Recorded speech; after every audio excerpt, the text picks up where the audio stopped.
সম্মানিত ভিউয়ার্স, আসসালামু আলাইকুম। আশা করি আপনারা সকলে ভালো আছেন। আজকে আমি ইউটেরাইন প্রোলেপস বা ভ্যাজাইনাল প্রোলেপস বা ইউট্রোভ্যাজাইনাল প্রোলেপস নিয়ে আলোচনা করব।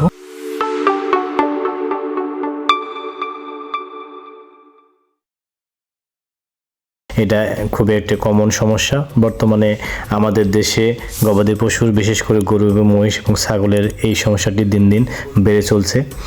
ভ্যাজাইনাল প্রোলেপস সাধারণত গর্ভকালীন সময় হয়ে থাকে, আর ইউটেরাইন প্রোলেপসটা এটা বাচ্চা প্রসবের 4 থেকে 6 ঘন্টার মধ্যে হয়ে থাকে।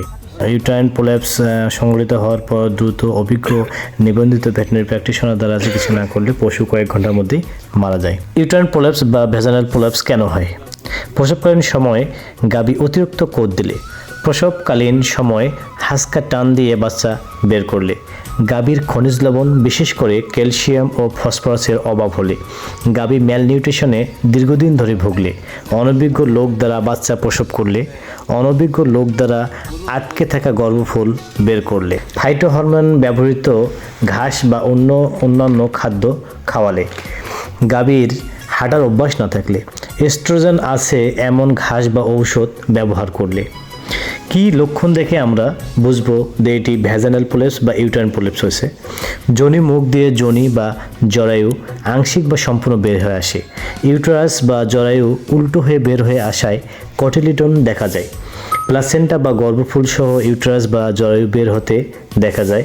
প্রোলেপসের অল্প সময়ের মধ্যে গাভী শুয়ে পড়ে বা দাঁড়িয়ে থাকতে পারে না। পশুকে বারবার কোথ দিতে দেখা যায়। এইসব উল্লেখযোগ্য লক্ষণ দেখে এই রোগটি নির্ণয় করা যায়। সম্মানিত খামারি ভাই বোনেরা, আপনাদের গবাদি প্রাণীর এই ধরনের সমস্যার সম্মুখীন হলে আপনারা দ্রুত নিকটস্থ প্রাণী সম্পদ অফিস অথবা একজন ভেটেরিনারি প্র্যাকটিশনারের শরণাপন্ন হবেন।